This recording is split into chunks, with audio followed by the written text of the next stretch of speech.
So earlier today, Kevin Durant officially mentions that he will stay with the Brooklyn Nets, meaning that his trade request is no longer going to happen, meaning that the only star player remaining on the trade block is, of course, Donovan Mitchell. And we have some updates involving the Jazz guard. So, of course, the trade talks of Donovan Mitchell has been primarily the New York Knicks, and there's a couple of things to mention about Mitchell. The Miami Heat, the Sacramento Kings, and the Atlanta Hawks were previously interested in him, but apparently that's not the case. It's still teams like the Washington Wizards, the Charlotte Hornets, and the Cleveland Cavaliers, but two teams that are now in the mix are the LA Lakers and the Brooklyn Nets. So kind of an interesting update. So after all this trade talks of Miami possibly going after Kevin Durant or even Donovan Mitchell, it's looking like they're not going to go after either players and are going to run it back in hopes to compete for a title with the team they had, as they did have the first seed. They were one game away from the NBA Finals before falling short to the Celtics. So Mitchell to Miami, probably not going to happen. Meanwhile, we have to look at other teams, including the Lakers, which is interesting because, of course, they want to trade away Russell Westbrook,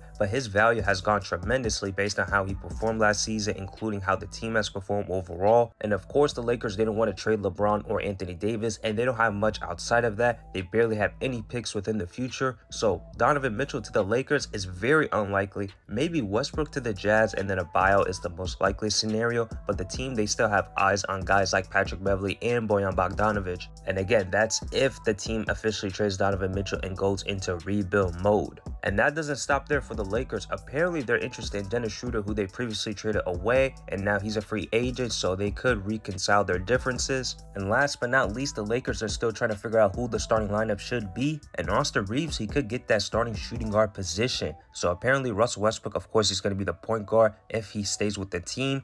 But the concerns of his lack of shooting and his effort on defense, that could give Austin Reeves the opportunity to start. He is a good shooter. He's not the best defender in the world, but he does give a good effort on that side. And even though last year he was an undrafted rookie, he has performed very well for the team, and he does have the inside track as of right now to be the starting shooting guard for the team.